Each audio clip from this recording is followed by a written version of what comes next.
ಯಾಕಂದ್ರೆ ಹೇಳ್ರಿ ಇವತ್ತು ಸರ್. ಸ್ವಲ್ಪ ಹೆಚ್ಚು ತಗೊಂಡ್ಬಿಟ್ಟೆ, ಕೊನೆಯ ದಿನ 5 ನಿಮಿಷ ಹೆಚ್ಚಾಯ್ತು ಅನ್ಸುತ್ತೆ. ಸೊ ಇನ್ನು ಪ್ರಶ್ನೆಗಳೇನಿದ್ರು ಕೂಡ ಚುಟುಕಾಗಿ ಇರ್ಲಿ.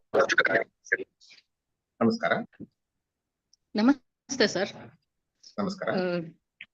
4 ದಿನ ಹೆಂಗ್ ಕಳೀತು ಅಂತ ಗೊತ್ತೇ ಆಗ್ಲಿಲ್ಲ ಸರ್. ಆ ರೀತಿ ಹೋಯ್ತು. ಬಹಳ ಮನಸ್ಸಿಗೆ ಆನಂದ ಆಯ್ತು ಸರ್, ಅದು ತೃಪ್ತಿ ಆಯ್ತು. ಸರ್, ಒಂದು ಪ್ರಶ್ನೆ. ಈಗ ನವರಾತ್ರಿ ಬಂತು, ಇವಾಗ ನಾವು ಸಾಧನೆ, ಯಾಕಂದ್ರೆ ನಮ್ಗೆ ಯಾರು ಅಧಿಕೃತ ಗುರುಗಳು ಅಂತ ಸಿಕ್ಕಿರಲ್ಲ, ಯಾಕಂದ್ರೆ ನಾವು ಗೃಹಿಣಿ ಲೆಕ್ಕ. ಈಗ ನಮ್ಗೆ ಯಾರು ಗುರುಗಳು ಸಿಕ್ಕಿರಲ್ಲ. ನಾವ್ ಇವಾಗ ಅದು ಇದು ಅಲ್ಲಿ ಇಲ್ಲಿ ಕೇಳಿ ಮಾತ್ರ ಇದನ್ನ ಸಾಧನೆ ಅನ್ನೋದು, ಅದು ಸಾಧನೆ ಅನ್ನೋದು ಕೂಡ ನಾವು ಇದು ಸಾಧನೆ ಅಂತ ಕೂಡ ಗುರ್ತಿಸೋಷ್ಟು ಶಕ್ತರಲ್ಲ. ಅದು ಏನಂದ್ರೆ ನಾವು ಸ್ತೋತ್ರ ಮಂತ್ರ ಜಪ ತಪ್ಪ ಇದನ್ನು ಮಾಡೋದು ಉತ್ತಮನೋ ಏನು? ಸದಾ 1-2 ಗಂಟೆ ಬೆಳಿಗ್ಗೆ ಇಲ್ಲ ಬ್ರಹ್ಮ ಮುಹೂರ್ತದೊಳಗೆ ಆ ರೀತಿ ನಾವು ಧ್ಯಾನ ಮಾಡೋದು ಒಳ್ಳೇದು? ನನ್ಗಿದು ಕನ್ಫ್ಯೂಸ್. ನವರಾತ್ರಿಯಲ್ಲಿ ಸಾಧನೆ ಮಾಡೋದು ಗೊತ್ತಾಯ್ತು. ನವರಾತ್ರಿಯಲ್ಲಿ ಸಾಧನೆ ಮಾಡೋದು ಅಂದ್ರೆ ನವರಾತ್ರಿಯಲ್ಲಿ ಮಾತ್ರ ಸಾಧನೆ ಮಾಡೋದು ಅಂತಲ್ಲ, ಜೀವನ ಪೂರ್ತಿ ಸಾಧನೆ ಮಾಡೋದು. ಆ ನವರಾತ್ರಿ ಅಂತ ರಿನ್ಯೂಡ್ ಎನರ್ಜಿ. ಹೇಗೆ ಅಂದ್ರೆ ನಾವು ಬ್ಯಾಟರಿಯನ್ನ ಚಾರ್ಜ್ ಮಾಡೋದಕ್ಕೆ ಹೇಗೆ ಉಪಯೋಗಿಸ್ತಾ ಇದ್ದಾಗ ಆಗಾಗ ಚಾರ್ಜ್ ಮಾಡ್ಬೇಕು. ಹಾಗಾಗಿ ಈ ಒಂದು ಹಬ್ಬಗಳು ಹರಿದಿನಗಳು ನಮ್ಗೆ ಯಾಕೆ ಬರುತ್ತೆ ಅಂದ್ರೆ ನಮ್ಮನ್ನ ರೀಚಾರ್ಜ್ ಮಾಡಕ್ಕೆ. ಎಲ್ಲಾರು ಒಪ್ಪಿ ತಪ್ಪಿ ನಾವು ಮರೆತು ಬಿಟ್ಟಿದ್ರೆ ಮತ್ತೆ ರೀಚಾರ್ಜ್ ಮಾಡೋದಕ್ಕೆ ಈ ಹಬ್ಬಗಳು ಹರಿದಿನಗಳು ಬರುವಂತ. ದೇವರನ್ನ ಮತ್ತೆ ನೆನಪಿಸ್ಕೊಳ್ಳಿ. ಈ ನವರಾತ್ರಿಯಲ್ಲಿ ಇರಬಹುದು, ಬೇರೆ ಕಡೆ ಇರಬಹುದು, ಹಲವಾರು ಸರಿ ನಮ್ಗೆ ಅನ್ಸುತ್ತೆ ನಮಗೆ ಮಾರ್ಗದರ್ಶನ ತೋರಿಸುವಂಥದ್ದು ಗುರುಗಳು ಅಂತ ಏನ್ ಮಾಡೋದು ಅಂತ. ಇಲ್ಲಿ 2 ಅರ್ಥ ಮಾಡ್ಕೊಳ್ಳುವಂಥದ್ದು. ಒಂದು ಮಂತ್ರ ಅಥವಾ ಈ ಶ್ರೀವಿದ್ಯಾ ಉಪಾಸನೆ ಇರಬಹುದು, ಈ ತಂತ್ರ ಉಪಾಸನೆ ಇರ್ಬೋದು. ಇಂಥ ಒಂದು ಉಪಾಸನೆಗಳಿಗೆ ಗುರುವಿನ ಅವಶ್ಯಕತೆ ಇದೆ. ಹಾಗಾಗಿ ಅವರಿಂದ ಯಾವ ರೀತಿ ನಾವು ಉಪದೇಶವನ್ನ ತಗೊಂಡು ಅವರು ಹೇಳದಂತೆ ನಡೆಯುವಂಥದ್ದು ಮುಖ್ಯ. ಆದರೆ ದೇವಿಯ ಉಪಾಸನೆ ಮಾಡೋದಕ್ಕೆ ಯಾವುದೂ ಬೇಕಿಲ್ಲ. ಇವತ್ತು ನೀವು ಕಲ್ತಂತ ಅಥವಾ ಹಿಂದೆ ನೀವು ಕಲ್ತಂತ ಯಾವುದೇ ಸ್ತೋತ್ರ ಇರ್ಬೋದು, ಆ ಸ್ತೋತ್ರವನ್ನ ಅಥವಾ ನಿಮಗೆ ಇಷ್ಟವಾದಂತಹ ದೇವಿಯ ಒಂದು ರೂಪವನ್ನ ಹಿಡಿದು ಧ್ಯಾನಿಸುವಂಥದ್ದು. ಜಪ, ಏನ್ ಜಪ? ನಿಮ್ಗೆ ಯಾವ್ದು ಶಾರದಾ ದೇವಿಯೇ ನಮಃ ಮಾಡಿ, ನಮಶ್ಚಂಡಿಕಾಯೇ ನಮಃ ಮಾಡಿ. ಸೊ ಹಾಗಾಗಿ ನಿಮಗೆ ಯಾವ ನಾಮವನ್ನ, ಭಗವಂತನ ನಾಮವನ್ನ ಹೇಳಲಿಕ್ಕೆ ಯಾರೂ ಅಡ್ಡ ಬರೋದಿಲ್ಲ, ಯಾರೂ ಬೇಕಿಲ್ಲ. ಭಗವಂತನ ನಾಮ ಮಂತ್ರವಾಗಿ ಬದಲಾಗೋದಕ್ಕೆ, ಅದಕ್ಕೆ ಬೀಜಾಕ್ಷರ ಸೇರಿಸೋದಕ್ಕೆ ಒಂದೊಂದು ಸರಿ ಗುರುಗಳ ಅವಶ್ಯಕತೆ ಬೇಕಾಗತ್ತೆ. ಈ ತರದ್ ಬರುತ್ತೆ. ಅದಿಲ್ಲದೆ ಹೋದರೆ ದೇವರ ನಾಮವನ್ನ ಹೇಳಲಿಕ್ಕೆ, ಸಹಸ್ರನಾಮವನ್ನ ಹೇಳಲಿಕ್ಕೆ, ಸ್ತೋತ್ರವನ್ನ ಹೇಳೋದಿಕ್ಕೆ, ಧ್ಯಾನವನ್ನ ಮಾಡಕ್ಕೆ, ಮಾನಸಿಕ ಪೂಜೆಯನ್ನ ಮಾಡೋದಕ್ಕೆ ಯಾರ ಒಂದು ಅವಶ್ಯಕತೆಯೂ ಇಲ್ಲ. ಈ ರೀತಿಯ ಉಪನ್ಯಾಸಗಳು, ಈ ರೀತಿಯ ಒಂದೊಂದು ಸತ್ಸಂಗಗಳಲ್ಲಿ ಬಂದಿರುವಂತಹ ಐಡಿಯಾನ ಇಟ್ಕೊಂಡು ನೀವು ಮಾಡ್ತಾ ಹೋದ್ರೆ ಖಂಡಿತವಾಗ್ಲೂ ನಿಮ್ಗೆ ಇಲ್ಲಿಂದಾನೇ ಮುಂದಕ್ಕೆ ಹೋಗುತ್ತೆ. ಇಲ್ಲ ನೀವ್ ಯಾರು ಗುರು ಬೇಕು ಅಂತಿದ್ದೀರಾ, ಆ ಗುರು ಬೇಕಾಗಿರೋದು ಯಾವಾಗ ಸಿಗತ್ತೆ? ನಮ್ಮಲ್ಲಿ ಒಂದು ರೀತಿಯ ಪುಣ್ಯದ ಒಂದು ಸಂಚಯವಾದಾಗ ಆ ಪುಣ್ಯ ಸಂಚಯವೇ ಭಗವದ್ ರೂಪವಾಗಿ ಗುರುವಿನ ರೂಪವನ್ನ ತಾಳಿ ಬರುತ್ತೆ. ಸೊ ಹಾಗಾಗಿ ನಾವು ಮಾಡ್ತೀವಾ ಮಾಡ್ಬೇಕಾ ಅನ್ನೋದ್ ಬಿಟ್ಟು ಇವತ್ತಿಂದ ಈಗ್ಲಿಂದ ಶುರು ಮಾಡೋದು. ನಾನು ಯಾವತ್ವರೆಗೂ ಬದುಕ್ತೀನೋ ಅಲ್ಲಿವರೆಗೂ ಭಗವಂತನಿಗೋಸ್ಕರ ಬದುಕ್ತೀನಿ. ಭಗವಂತನ ನಾಮವನ್ನ ಹೇಳ್ತೀನಿ, ಭಗವಂತನ ಧ್ಯಾನವನ್ನ ಮಾಡ್ತೀನಿ, ಭಗವಂತನ ಸ್ತೋತ್ರವನ್ನ ಹೇಳ್ತೀನಿ, ಭಗವಂತನನ್ನ ಮಾನಸಿಕವಾಗಿ ಹೊರಗೆ ಕೂಡ ಪೂಜೆ ಮಾಡ್ತೀನಿ. ಈ ರೀತಿಯಲ್ಲಿ ಮಾಡೋದಕ್ಕೆ ನವರಾತ್ರಿ ಅನ್ನುವಂಥದ್ದು ಒಂದು ಗುಡ್ ಬಿಗಿನಿಂಗ್ ಆಗ್ಲಿ ಅನ್ನೋದೇ ಹೊರತು ಅಲ್ಲಿಗೆ ಆಗ್ಬಾರ್ದು. ಸೊ ಹಾಗಾಗಿ ಸ್ತೋತ್ರವನ್ನ ಮತ್ತು ಜಪವನ್ನ ಮತ್ತು ಪೂಜೆಯನ್ನ ಖಂಡಿತ ಮಾಡಿ. ಬೇರೆಯವ್ರು ಸಿಕ್ಕಿದ್ರೆ ಒಳ್ಳೇದು, ಯಾರು ನಿಮ್ಗೆ ಗೈಡ್ ಮಾಡೋದಕ್ಕೆ. ಇಲ್ಲ ಅಂದ್ರೆ ಇಲ್ಲ ಅಂತ ಕೈ ಚೆಲ್ಲಿ ಕೂತ್ಕೋಬೇಡಿ, ನೀವು ಮಾಡ್ತಾ ಹೋಗಿ ಮುಂದಕ್ಕೆ ಬರುತ್ತೆ. When a student is ready, teacher appears. ಆ ರೀತಿ.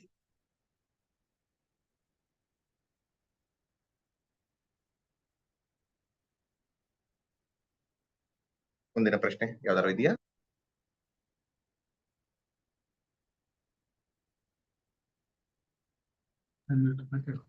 ಸ್ವಾಮೀಜಿ ನಮಸ್ಕಾರ.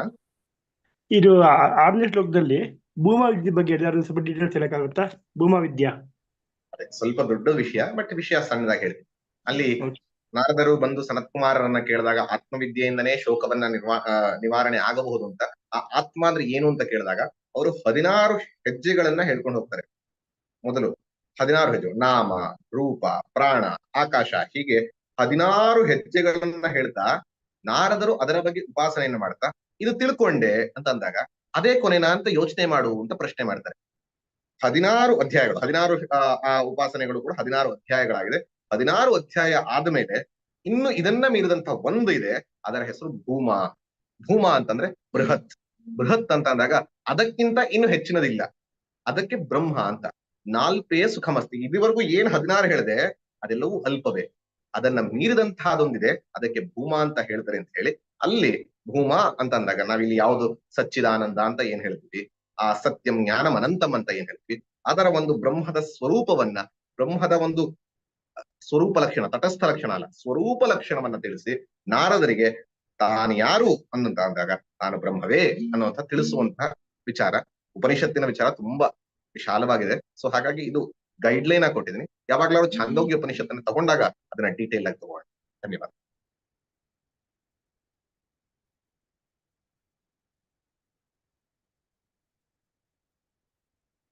ಶಾರದಾ ಅನ್ನೋರು ಹ್ಯಾಂಡ್ ರೈಸ್ ಮಾಡಿದ್ದಾರೆ.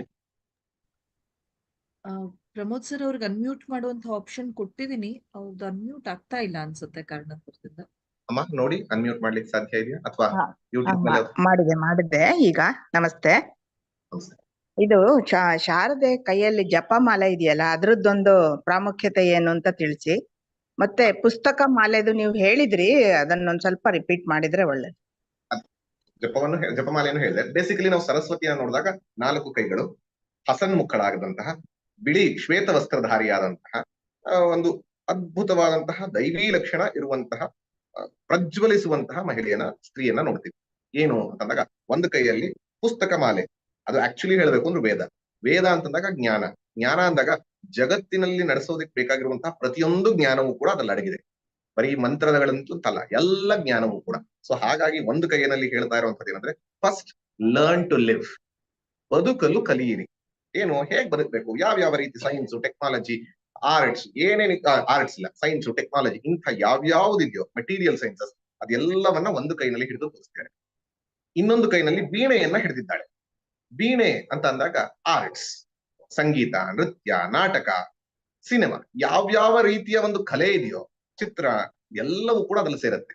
ಹಾಗಾಗಿ ಎರಡನೆಯದರಲ್ಲಿ ಈ ಕಲಾ ಸಾಹಿತ್ಯದಲ್ಲಿ ಬರುವಂತಹ ಜ್ಞಾನವನ್ನ ತೋರಿಸ್ತಾ ಇದ್ದಾಳೆ.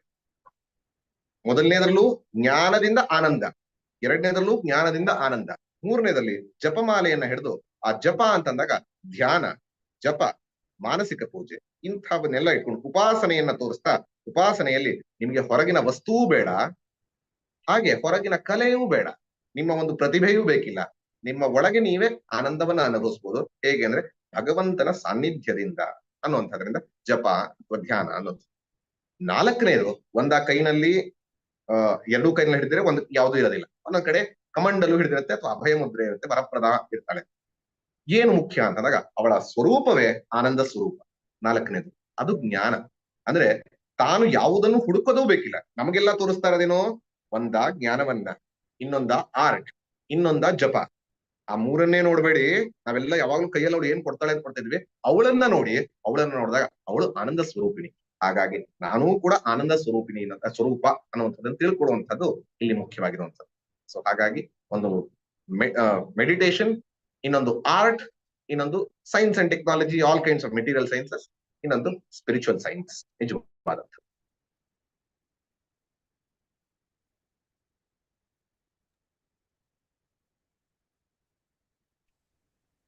ನಮಸ್ತೆ ಗುರುಜಿ, ನಾನು ಗಜಾನನ್ ಪ್ರಸಾದ್ ಮಾತಾಡ್ತಿದ್ದೀನಿ. ನನ್ನಲ್ಲಿ ಒಂದು ಸ್ವಲ್ಪ ಜಿಜ್ಞಾಸೆ ಇದೆ, ಹೇಳ್ತೀನಿ.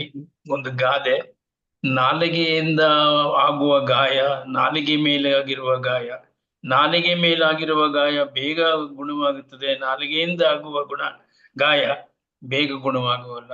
ಅದರಿಂದ ಇದನ್ನ ಹೇಗೆ ನಾನು ಈ ಜಿಜ್ಞಾಸೆ ಈ ಶಾರದಾ ಸ್ತೋತ್ರಕ್ಕೆ ಹೇಗೆ ಮಾಡ್ಬೋದು ಅಂತ. ಪರ್ಫೆಕ್ಟ್, ನೀವು ಹೇಳೋದು ತುಂಬಾ ಚೆನ್ನಾಗಿದೆ. ಅದನ್ನೇ ಕೂಡ ಹೇಳ್ತಾರಲ್ಲ, ಮಾತು ಮನೆ ಕೆಡಿಸ್ತು, ತೂತು ಒಲೆ ಕೆಡಿಸ್ತು, ಅಥವಾ ಮಾತು ಆಡದ್ರೆ ಹೋಯ್ತು, ಮುತ್ತು ಒಡೆದ್ರೆ ಹೋಯ್ತು ಅನ್ನೋ ರೀತಿಯಲ್ಲಿ.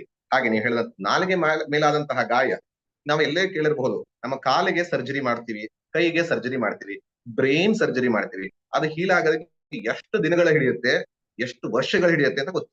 ಆದ್ರೆ ನಾಲಿಗೆ ಮೇಲೆ ಅಂಥ ಗಾಯ ಆಗಲ್ಲ. ಗಾಯ ಆದ್ರೂ ಅದದಾಗೆ ಅಲ್ಲೇ ಹೀಲ್ ಆಗುತ್ತೆ. ಸೊ ನಾಲಿಗೆಯ ಮೇಲಾದಂತಹ ಗಾಯ ಬೇಗ ಹೋಗ್ಬಿಡುತ್ತೆ, ತಲೆ ಕೆಡಿಸ್ಕೊಳ್ಳೋದಿಲ್ಲ. ಸ್ವಲ್ಪ ದಿನ ಮ್ಯಾಕ್ಸಿಮಮ್ ಅಂದ್ರೆ ಆ ಟೇಸ್ಟ್ ಬಟ್ ಸ್ವಲ್ಪ ಕಮ್ಮಿ ಆಗ್ಬೋದು ಈ ತರದ್ರಲ್ಲಿ. ಆದ್ರೆ ನಾಲಿಗೆಯಿಂದ ಆದಂತಹ ಗಾಯ ಮೇಕ್ ಆರ್ ಬ್ರೇಕ್.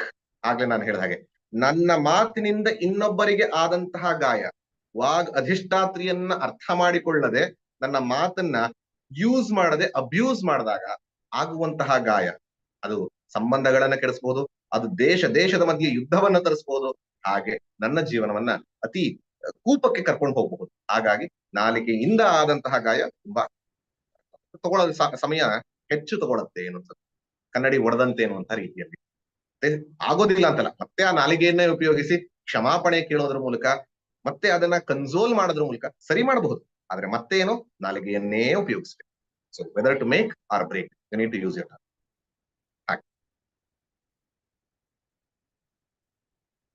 ಯಾವ್ದಾದ್ರು ಒಂದು ಪ್ರಶ್ನೆಯನ್ನ ತಗೊಳ್ಬಹುದು ಅಂತ ತಗೊಳ್ಳೋಣ. ಯೂಟ್ಯೂಬ್ ನಲ್ಲಿ ಯಾವ್ದಾದ್ರು ಇದೆಯಾ ಸ್ನೇಹಾಜಿ? ನಮಸ್ಕಾರ. ನಮಸ್ಕಾರ. ನಾನ್ ಡಾಕ್ಟರ್ ವೇಣುಗೋಪಾಲ್ ಗುರುಗಳೇ. ನಮಸ್ಕಾರ, ಹೇಳಿ. ಒಂದ್ಸಲಿ ಮೆಸೇಜ್ ಮಾಡಿದ್ದೆ ತಮ್ಗೆ ನಿನ್ನೆ ಎಲ್ಲ. ಹೇಳಿ. ಇದು ಸ್ತೋತ್ರಗಳೆಲ್ಲ ತುಂಬಾ ಚೆನ್ನಾಗಿ ಹೇಳ್ಕೊಡ್ತಾ ಇದ್ದೀರಾ, ಅದ್ರ ವಿವರಣೆ ಎಲ್ಲ ಚೆನ್ನಾಗಿದೆ. ಅಂದ್ರೆ ನಾನ್ ಹೇಳೋದೇನಪ್ಪಾ ಅಂದ್ರೆ, ಇವಾಗ ನಮ್ಗೆ ಉಪನಿಷತ್ತುಗಳು ಯಾವ್ದಾದ್ರು ಒಂದೊಂದು ಸಣ್ಣ ಸಣ್ಣದಿಂದ ಆಯ್ದುಕೊಂಡು ಅದೊಂದು ಮಾಲಿಕೆ ಏನಾದ್ರು ಮಾಡ್ಲಿಕ್ಕೆ ಆಗತ್ತಾ ಅಂತ ತಮ್ಗೆ ರಿಕ್ವೆಸ್ಟ್ ಮಾಡ್ತಾ ಇದ್ದೆ. ಖಂಡಿತ, ನನಗೂ ಕೂಡ ಅದೇ ಆಸಕ್ತಿ ಇದೆ. ಈ ಸ್ತೋತ್ರಗಳನ್ನ ಹೇಳ್ತಾ ಇರೋದು ಅಥವಾ ಹಿಂದೆ ಎಲ್ಲ ಮಾಡ್ತಿರೋದು ಏನಕ್ಕೆ ಅಂದ್ರೆ, ನಮ್ಮನ್ನ ನಾವು ಸಿದ್ಧಗೊಳಿಸ್ಕೊಳ್ಬೇಕು. ಒಂದ ಭಗವದ್ಗೀತೆಯ ಅಧ್ಯಯನಕ್ಕೆ ಅಥವಾ ಉಪನಿಷತ್ತುಗಳ ಅಧ್ಯಯನಕ್ಕೆ ನಮ್ಮನ್ನ ನಾವು ಸಿದ್ಧಗೊಳಿಸ್ಕೊಳ್ಬೇಕು. ಭಗವದ್ಗೀತೆ ಅಂತ ತಗೊಂಡ್ರೆ ವರ್ಷಗಟ್ಲೆ ಹಿಡಿಯುತ್ತೆ. ಉಪನಿಷತ್ತುಗಳು ಅಂದ್ರೆ ನೀವು ಹೇಳಿದಾಗೆ ಸಣ್ಣ ಸಣ್ಣದನ್ನ ತಗೊಂಡ್ರೆ ಮುಗಿಸಬಹುದು, ಬೇಗ ಸಣ್ಣದಾಗಿ ತಗೊಳ್ಬಹುದು. ಆದ್ರೆ ಉಪನಿಷತ್ತಿನ ವಿಚಾರಕ್ಕೆ ಬೇಕಾಗಿರುವಂತಹ ಶ್ರದ್ಧೆ, ಉಪನಿಷತ್ತಿನ ಅಧ್ಯಯನಕ್ಕೆ ಬೇಕಾಗಿರುವಂತಹ ಮೇಧ, ಉಪನಿಷತ್ತಿನ ವಿಷಯಕ್ಕೆ ಬೇಕಾಗಿರುವಂತಹ ಧಾರಣ, ಇದನ್ನ ಬರೆಸೋದಕ್ಕೆ ಈ ಸ್ತೋತ್ರಗಳು. ಉಪನಿಷತ್ತಿನ ಕಲಿಬೇಕು ಅಂದ್ರೂ ಕೂಡ ಒಂದು ರೀತಿಯ ಪುಣ್ಯ ಬೇಕು. ಹಾಗಾಗಿ ಇಂಥ ಒಂದು ಶ್ರವಣಗಳನ್ನು ನಡೆಸ್ತಾ ಇರುವಂತದ್ದು. ಬಟ್ ಡೆಫಿನೆಟ್ಲಿ ಈ ಸ್ತೋತ್ರಗಳನ್ನ ಅಷ್ಟೇ ಮಾಡುವಂತದ್ದಲ್ಲ, ಈ ಸ್ತೋತ್ರಗಳಿಂದ ಮುಂದೆ ಹೋಗಿ ಪ್ರಸ್ಥಾನತ್ರಯಿಯಾದಂತಹ ಉಪನಿಷತ್ತು, ಗೀತೆ, ಬ್ರಹ್ಮಸೂತ್ರಗಳನ್ನ ಮಾಡಬೇಕು ಅನ್ನೋದೇ ಲರ್ನ್ ವೇದಾಂತದ ಉದ್ದೇಶ. ನೋಡೋಣ, ಅಂದ್ರೆ ಪ್ರಕರಣ ಗ್ರಂಥಗಳನ್ನ ಮಾಡಿ ಉಪನಿಷತ್ತುಗಳಿಗೆ ಹೋಗೋದಾ, ಹೇಗ್ ಮಾಡ್ತೀನಿ ಅಂತ ಖಂಡಿತ ನೋಡೋಣ. ಬಟ್ ಡೆಫಿನೆಟ್ಲಿ ಭಗವತ್ನರ ಕೃಪೆ ಇದ್ರೆ ಮಾಡ್ತೀನಿ. ಪ್ರಮೋದ್ ಸರ್, ಸಮಯ ಆಗಿದೆ, ನೀವು ಇವತ್ತಿನ ಕಾರ್ಯಕ್ರಮ ಮುಗಿಸಬಹುದಾ? ಖಂಡಿತ. ಸೊ ಎಲ್ಲರಿಗೂ ಕೂಡ ಮತ್ತೊಮ್ಮೆ ಧನ್ಯವಾದಗಳು. ಎಲ್ಲರಿಗೂ ಕೂಡ ನವರಾತ್ರಿಯ ಶುಭಾಶಯಗಳು. ಕೊನೆಗೆ ಒಂದೆರಡು ನಿಮಿಷ ಸ್ನೇಹ ದೇವರು ಒಂದ್ 3-4 ಇನ್ಸ್ಟ್ರಕ್ಷನ್ಸ್ಗಳು, ಸೂಚನೆಗಳನ್ನ ಕೊಡ್ತಾರೆ. ದಯವಿಟ್ಟು ಕೇಳಿಸ್ಕೊಂಡು ಆ ರೀತಿ ಇರೋದಕ್ಕಾದ್ರೆ ತುಂಬಾ ಒಳ್ಳೇದು. ನನ್ನ ಕಡೆಯಿಂದ ಒಂದು ರಿಕ್ವೆಸ್ಟ್ ಅಂದ್ರೆ, ನವರಾತ್ರಿಯಲ್ಲಿ ಆಗ್ಲೇ ಹೇಳಿದಾಗೆ ಮತ್ತೆ ಅದನ್ನೇ ಹೇಳ್ತಿರೋದು, ಪ್ರತಿನಿತ್ಯ ನಾವು ಅಂತಲ್ಲ, ನಮ್ದು ಮಾಡಿರೋದು ಉದಾಹರಣೆ ಅಷ್ಟೇ.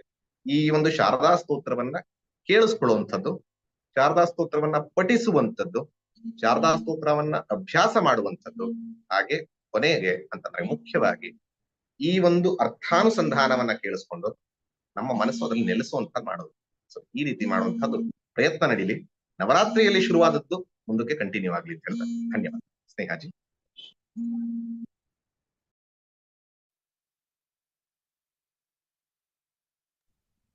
ಧನ್ಯವಾದಗಳು ಪ್ರಮೋದ್ ಸರ್. ಇವತ್ತಿಗೆ ಈ ಪ್ರವಚನ ಮಾಲಿಕೆ ಪೂರ್ಣಗೊಂಡಿದೆ. ಈ ಒಂದು ಮಾಲಿಕೆಯನ್ನ ಪೂರ್ಣಗೊಳಿಸುವ, ಇದನ್ನ ವಂದನೆಗಳನ್ನ ಹೇಳುವ, ಮಂಗಳವನ್ನ ಹಾಡುವ ಮುನ್ನ ಒಂದೆರಡು ಸೂಚನೆಗಳು ತಮ್ಮೆಲ್ಲರ ಗಮನಕ್ಕೆ. ಮೊದಲನೇದಾಗಿ, ಇವತ್ತಿನ ವಾಟ್ಸ್ಆಪ್ ಗ್ರೂಪ್ ಇನ್ನೊಂದು 2-3 ನಿಮಿಷದಲ್ಲಿ ಏನು ಓಪನ್ ಆಗುತ್ತೆ, ಅದು ನಾಳೆಯವರೆಗೂ ಓಪನ್ ಇರುತ್ತೆ. ಹೀಗಾಗಿ ತಮಗೆ ಯಾವುದೇ ರೀತಿಯಾದ ಪ್ರಶ್ನೆ ಇದ್ರೆ, ಯಾವುದೇ ರೀತಿಯಾದ ಫೀಡ್ಬ್ಯಾಕ್ ಕೊಡುವಂಥದ್ದಿದ್ರೆ, ಅಥವಾ ಏನೇ ಒಂದು ಸಂದೇಶವನ್ನ ಕೊಡಬೇಕು ಅಂತಾದ್ರೆ ಅದನ್ನ ಮುಕ್ತವಾಗಿ ಬಳಸ್ಕೊಳ್ಬಹುದಾಗಿದೆ. ತಮ್ಮೆಲ್ಲರಲ್ಲಿ ಒಂದು ವಿನಂತಿ ಅಂತಂದ್ರೆ, ದಯವಿಟ್ಟು ವಾಟ್ಸ್ಆಪ್ ಗ್ರೂಪ್ಗಳನ್ನ ತ್ಯಜಿಸ್ಬೇಡಿ, ಬಿಡಬೇಡಿ. ಯಾಕಂತಂದ್ರೆ ಈ ವಾಟ್ಸ್ಆಪ್ ಗ್ರೂಪ್ಗಳ ಮೂಲಕ ಮುಂಬರುವಂತಹ ಕಾರ್ಯಕ್ರಮದ ಒಂದು ಸೂಚನೆಗಳನ್ನ, ಒಂದು ವಿಷಯವನ್ನ ನಿಮಗೆ ತಿಳಿಸೋದಕ್ಕೆ ಸಹಾಯಕವಾಗುತ್ತೆ. ಹೀಗಾಗಿ ವಾಟ್ಸ್ಆಪ್ ಗ್ರೂಪ್ಗಳನ್ನ ಕ್ವಿಟ್ ಮಾಡಬೇಡಿ. ಹಾಗೆ ನಮ್ಮ ಲರ್ನ್ ವೇದಾಂತ ಚಾನೆಲ್ ನಲ್ಲಿ ಈಗಾಗಲೇ ಸುಮಾರು ತರಗತಿಗಳು ನಡೆದಿದೆ. ಅದು ವೇದಾಂತ ಪರಿಚಯ ಆಗಿರ್ಬೋದು, ಉಪನಿಷತ್ ಕಥಾಮಾಲಿಕೆ ಆಗಿರ್ಬೋದು, ತತ್ವಬೋಧ ಆಗಿರ್ಬೋದು, ಭಜಗೋವಿಂದಂ, ಮಹಾಗಣಪತಿ ಪಂಚರತ್ನ, ಗುರುಸ್ತೋತ್ರದಂಥ ಪ್ರವಚನ ಮಾಲಿಕೆಗಳಾಗಿರ್ಬೋದು, ಅಥವಾ ಸನಾತನ ಧರ್ಮದ ಬಗ್ಗೆ, ಅದರ ಸ್ವರೂಪ, ಸಾಧನ, ಫಲ ಆಗಿರ್ಬೋದು. ಈ ರೀತಿಯಾದ ಅನೇಕ ತರಗತಿಗಳು ನಡೆದಿವೆ. ನಾವು ಇನ್ನು ಮುಂಬರುವಂತಹ ನವರಾತ್ರಿಯಲ್ಲಿ ನಮ್ಮ ಜ್ಞಾನದ ದೇವತೆಗೆ ಪೂಜೆ ಮಾಡುವುದನ್ನ, ಈ ಒಂದು ವಿಚಾರಗಳನ್ನ ಶ್ರವಣ ಮಾಡುವುದ್ರ ಮೂಲಕ, ಮನನ ಮಾಡುವುದ್ರ ಮೂಲಕ ಕೂಡ ನವರಾತ್ರಿಯನ್ನ ಆಚರಿಸೋದು ಒಂದು ಒಳ್ಳೆ ವಿಧವಾಗಿ ಆಗಿದೆ. ಹಾಗೆ ಕೊನೆಯದಾಗಿ, ನಾವೆಲ್ಲರೂ ಯಾವುದೇ ಪ್ರಶ್ನೆ ಇದ್ರೂ ಪ್ರಮೋದ್ ಸರ್ ಅವ್ರು ಹೇಳೋ ಪ್ರಕಾರ ಅವ್ರಿಗೆ ಯಾವಾಗ ಬೇಕಾದ್ರೂ ಮೆಸೇಜ್ ಮಾಡಬಹುದಾಗಿದೆ. ಅವ್ರು ನಿಮ್ಮ ಪ್ರಶ್ನೆಗಳಿಗೆ ಉತ್ತರಿಸ್ತಾರೆ. ನಮ್ಮ ಲರ್ನ್ ವೇದಾಂತ ಚಾನೆಲ್ನ ದಯವಿಟ್ಟು ಸಬ್ಸ್ಕ್ರೈಬ್ ಮಾಡಿ. ಹಾಗೆ ತಮ್ಮೆಲ್ಲರಿಗೂ ಮತ್ತೊಮ್ಮೆ ನವರಾತ್ರಿ ಹಬ್ಬದ ಶುಭಾಶಯಗಳು. ಈ ನವರಾತ್ರಿಯಲ್ಲಿ ನಾವು ಜ್ಞಾನದ 9 ದಿವಸಗಳನ್ನ ರಾತ್ರಿಗಳನ್ನ ಕಳೆಯೋಣ. ಜ್ಞಾನದ ಹಾದಿಯಲ್ಲಿ ನಡೀತಾ ದಶಮಿಯ ದಿವಸ ಆ ಮಹಾದುರ್ಗೆಯನ್ನ, ಮಹಾಸರಸ್ವತಿಯನ್ನ, ಮಹಾಕಾಳಿಯನ್ನ ಆರಾಧಿಸ್ತಾ, ಮಹಾಲಕ್ಷ್ಮಿಯನ್ನ ಆರಾಧಿಸ್ತಾ ನಮ್ಮ ಜೀವನವನ್ನ ಈ ಜ್ಞಾನ ಮಾರ್ಗದಲ್ಲಿ ನಡೆಸೋಣ. ಮತ್ತೆ ನಿಮ್ಮೆಲ್ಲರ ಭೇಟಿ ಮುಂದಿನ ಪ್ರವಚನ ಮಾಲಿಕೆಯಲ್ಲಿ ಇದೇ ಝೂಮ್ ಮತ್ತು ಯೂಟ್ಯೂಬ್ ಚಾನೆಲ್ನಲ್ಲೇ ಇರುತ್ತೆ. ಹೀಗಾಗಿ ಒಂದು ಹೊಸ ಮಾಲಿಕೆಯನ್ನ ನಿಮ್ ಮುಂದೆ ಪ್ರಸ್ತುತಪಡಿಸೋರಿದ್ದೀವಿ. ಅಲ್ಲಿವರೆಗೂ ಎಲ್ಲರಿಗೂ ಧನ್ಯವಾದಗಳು. ನವರಾತ್ರಿಯ ಶುಭಾಶಯಗಳು. ಧನ್ಯವಾದ. ವಂದೇ ಮಾತರಂ.